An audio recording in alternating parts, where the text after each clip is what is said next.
A long time ago, at a time that historians refer to as the 90s,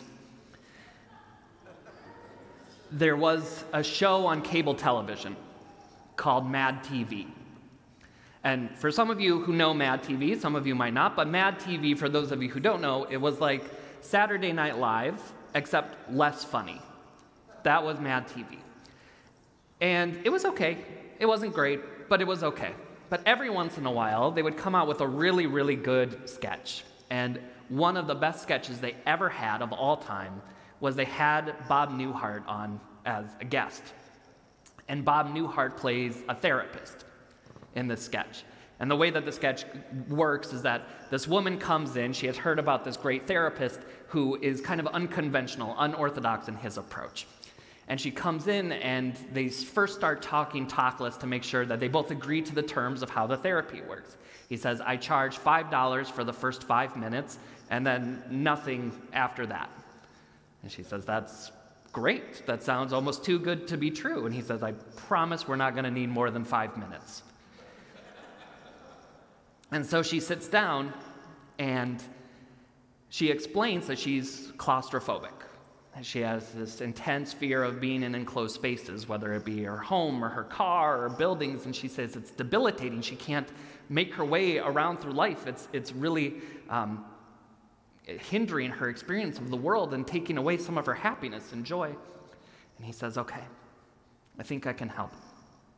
I'm going to tell you 2 words, and the 2 words are going to fix this. And here they are. Are you ready? She says, I'm ready. And he goes, okay, here they come. Stop it. And she goes, what? He goes, stop it. You're claustrophobic? Stop it. What a terrible way to live, to be scared of everything all the time. Just stop it. And she's taken aback, and she says, what do you mean, I should just stop it? And he goes, yes, just stop it. And then he says, I think we have about 3 more minutes. But the bit goes on for about 6 more minutes, and they go back and forth. But this is the whole mentality of Bob Newhart as this therapist is just saying, stop it. Knock it off. Stop being scared. Stop letting this debilitation take you from the world. He says, it sounds terrifying. Just stop it. And this is how the bit goes. And I'm not entirely sure if Mad TV knew this, but they are paraphrasing, if not actually taking the whole ikar, the whole essence of something that happens in the Talmud, in the Gemara.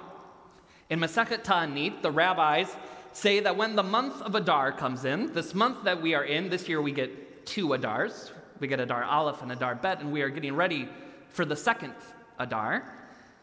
But it is the month where Purim comes in. It's this great holiday of joy. But our rabbis say, Mishi nichnas Adar marbim b'simcha, in the Aramaic, which says, when the month of Adar comes in, you should increase your joy. That's the direct translation. The colloquial translation is, if Adar is coming in, you're feeling a little sad, the world's crazy, you might feel freaked out, you might feel scared, you might feel intimidated, you might feel there's some weight on your heart, whatever it might be, stop it. Stop it. That's the colloquial translation. And the rabbis are known to be a little chutzpahdik. They can be a little intense. But I think what they're saying here actually has some deeper meaning and some deeper value to it. And I want to talk about that a little bit this morning because I think it's important. Our rabbis were not dumb. They were the exact opposite of dumb. And they weren't naive. And when it comes to human psychology, I would make an argument that there are a few people in this world that we have in documented history that are more brilliant than our rabbis. They understood the human condition. They understood human psychology. And remember that they are writing this at a time when the temple has been destroyed, where Judaism as they knew it was destroyed and dispersed. So to be able to have the chutzpah, to be able to say to a people in the greatest mourning and tragedy and grief of their life, to be able to say, be happy. I think they meant something a little bit different. Because, of course, the absurdity of the Bob Newhart sketch and the absurdity of what we see at kind of the surface level of what happens in the Talmud is that you can't just tell someone to be happy. We don't just turn a switch and joy comes and we forget all about all of the terrible things that are going on in our lives or in our world. That's not how humans work. But I think what the rabbis are trying to say in a very powerful way, in a way that deserves to be studied and interpreted and reinterpreted, is that we need to change our definition of happiness. Because we think of happiness as smiling and laughing and dancing and doing cartwheels. Everything is great, there's nothing wrong, but that's not what our rabbis mean by happiness. Our rabbis invented mindfulness 2,000 years before mindfulness was in vogue. Almost everything that our rabbis teach us is about trying to slow us down and make us take a step back. And if we do so, to think about what happiness could possibly mean, then we see that our rabbis are talking about a lot of different things in our lives. And first and foremost is an understanding that those things exist. The heartbreak exists. The loss exists. The fear exists. Our concern over people we love exists. And no part of what our rabbis is trying to tell us to say is that we should just dismiss those things. Chas v'chalila, God forbid. Because our rabbis know that those things are important.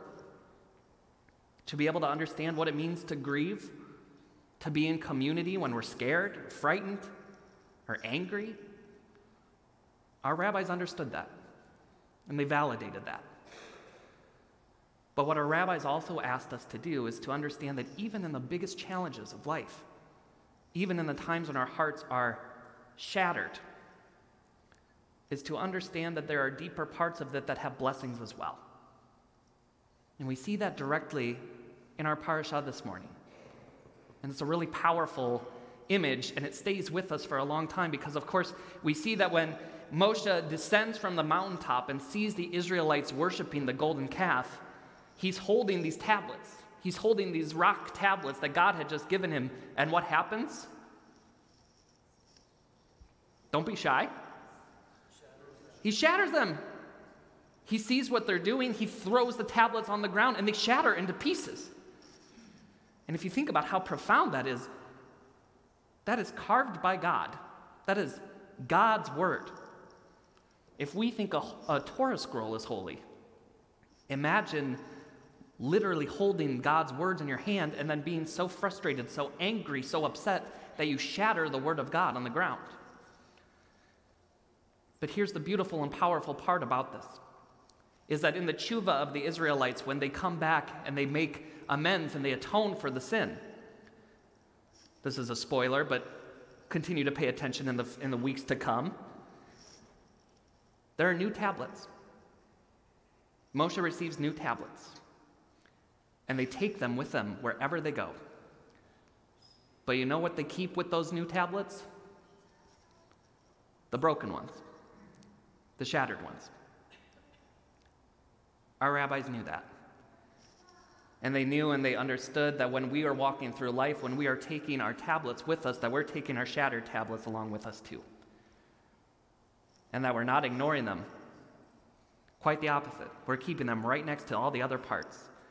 We're not faking joy. We're not faking our enthusiasm. We're taking the brokenness, but we're not focusing solely on the brokenness. We're not worshiping the brokenness. Happiness is about seeing the brokenness and then seeing that even in that brokenness there are blessings. That when we are worried about someone who is sick or who we love, we care so deeply about them that it hurts us. That is a blessing to care about someone that much. When we are filled with fear or concern, it's because we want to offer the best possibility of who we can be into the world, and our resolve, our willingness to offer the best of who we can be is a blessing. It is a gift. Our rabbis are asking us to reinterpret what it means to be happy. Not that we have to smile and laugh and do cartwheels, but that we understand that sometimes the reason that we suffer is because we love so much, that we care so much, and that those things are blessings. And seeing those blessings is happiness.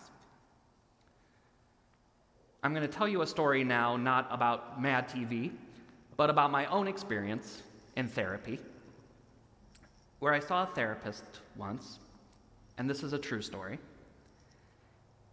And during this session, I kid you not, my therapist fell asleep.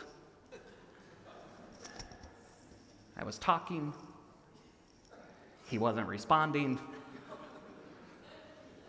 I thought, wow, my story must be so moving that he doesn't even know what to say right now. But then I looked over at him and he was passed out, completely asleep. And at first, my instinct was anger, because it is not a cheap hour. And he should be paying a lot of attention to me in that hour. But when I zoomed out a little bit, it was actually such a breath of fresh air, because I realized that in that moment, these things that I considered to be the most catastrophic things that could possibly exist in the world were to him the issues that every single person that comes into his office has. That all of us are carrying around these broken tablets. And some of us have the courage, the wherewithal to be able to look at those broken tablets and to not let them be the only things that consume us.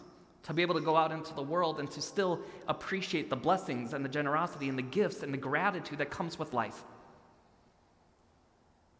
I don't think he ever knew that, and I regret not telling him that him falling asleep in that session was one of the best sessions that we ever had. Truly. Truly. So my blessing to all of us on this Shabbat of Tisa as we prepare to get ready for Adar Bet. In just a little bit, as we work our way up to Purim, and we are given this mitzvah, as we are given this mandate, Mishe Niknas Adar Marbin B'Simcha. The month comes in, and I would argue that not just this month, but this time of our lives comes in, and we are commanded to increase our happiness. And that does not mean, chas v'chalila, that when we look at all of the other things going on in our life, that we are told to stop it. That's not what it means. But what it does mean is to stop focusing only on the brokenness, only on the things that are holding us back, only on the things that are keeping us, preventing us from seeing all of the blessings, all of the goodness, all of the possibility that exists in this world, because those, my friends, those are the blessings. That is the happiness. And that is what we are commanded to see now, in the month ahead, and please God for every single day and every single moment of our lives. Shabbat Shalom.